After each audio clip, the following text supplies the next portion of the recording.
Oke, terima kasih Bapak Ibu. Langsung dalam satu topik ini, dalam berbagi sharing ini, kita langsung masuk topik adalah perkuat budaya positif melalui komunikasi interaktif, ya, yang dimana nanti adalah konsep intinya itu yang terdapat satu perubahan paradigma belajar, nilai kebajikan, disiplin positif, motivasi perilaku manusia, kebutuhan dasar manusia, posisi kontrol, keyakinan kelas, segitiga restitusi. Kenapa saya membahas topik ini? Karena nanti pada intinya adalah komunikasi terhadap sebuah konsep inti budaya positif yang sudah ada di dalam kelas ataupun sekolah kita.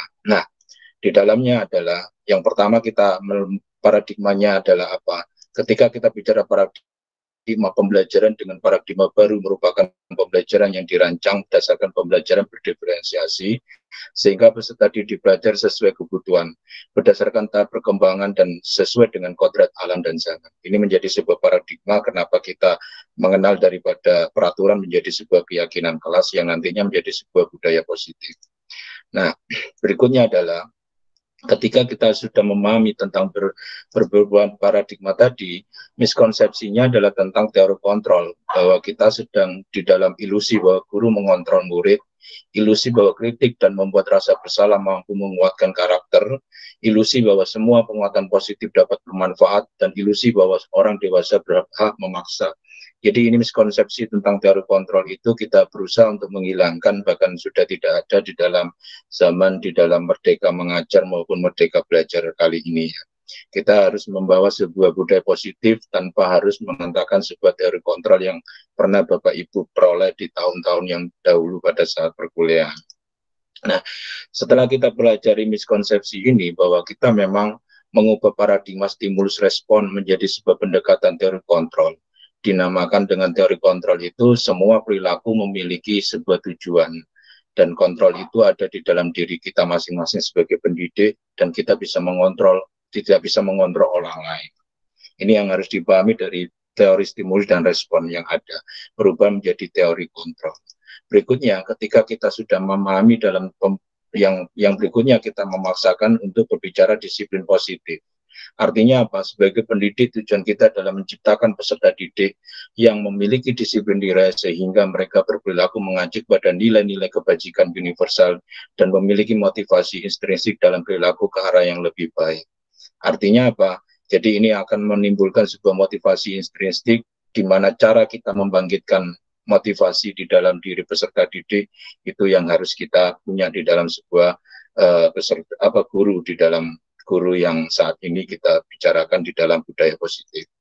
Berikutnya, ketika kita sudah bisa ke situ, bahwa di dalam budaya positif ada yang dinamakan nilai-nilai kebajikan. Nilai-nilai kebajikan ini adalah nilai kebajikan universal, di mana nilai-nilai kebajikan itu kita bisa membuat sebuah kesepakatan bersama, lepas dari suku bangsa, agama, bahasa, maupun latar belakangnya.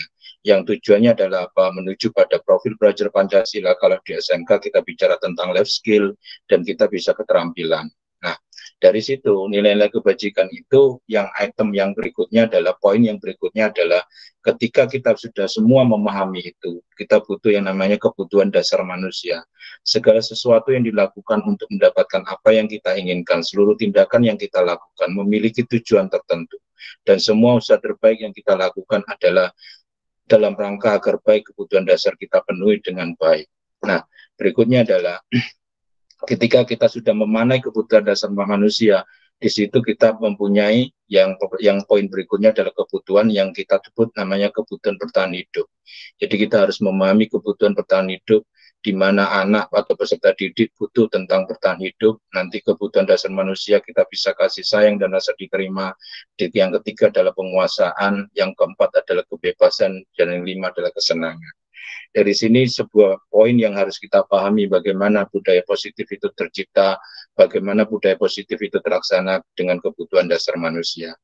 Berikutnya adalah, poin yang berikutnya adalah motivasi perilaku manusia. Untuk menghindari hukuman, untuk mendapatkan imbalan penghargaan diri dari orang lain, bahkan untuk menjadi orang yang mereka inginkan dan menghargai diri sendiri dengan nilai-nilai yang mereka percaya. Maka motivasi akan membentuk sebuah perilaku manusia.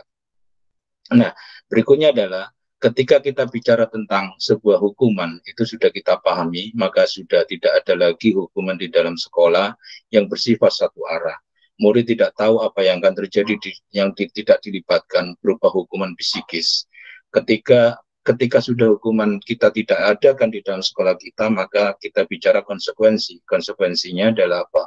Ini terencana, murid dibuat tidak nyaman. Sikap guru selalu memonitor murid. Nah, yang kita lakukan sekarang adalah menumbuhkan budaya positif, yaitu adalah menggunakan sebuah restitusi, yang nanti metodenya adalah metode restitusi.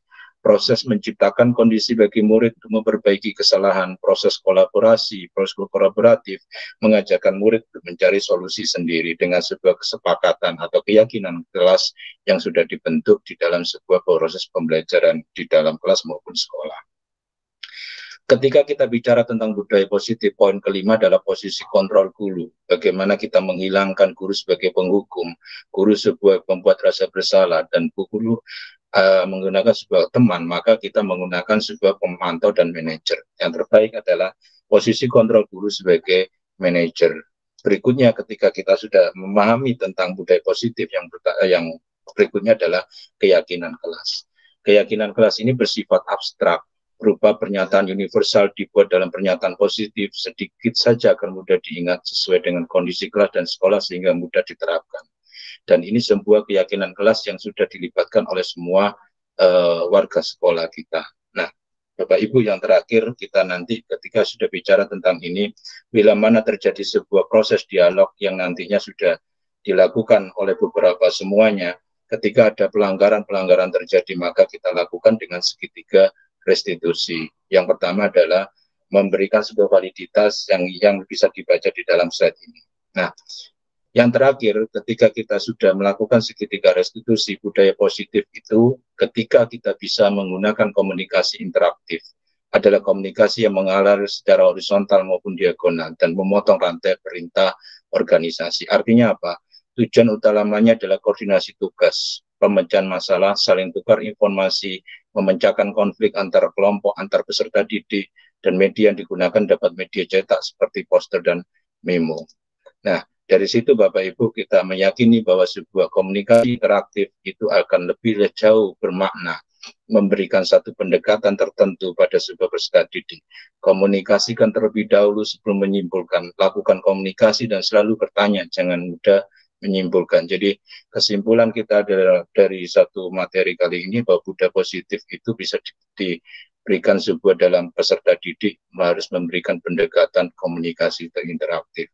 Baik Bapak Ibu semuanya. Nah, baik Bapak Ibu, itu yang bisa saya ungkapkan dan berikan satu materi daripada semuanya. Kurang lebihnya saya ucapkan terima kasih. Mungkin ada pertanyaan bisa di chat box atau di dalam message pesan. Sekian dari saya, terima kasih. Wassalamualaikum warahmatullahi wabarakatuh. Pak Gurit foto bersama dulu.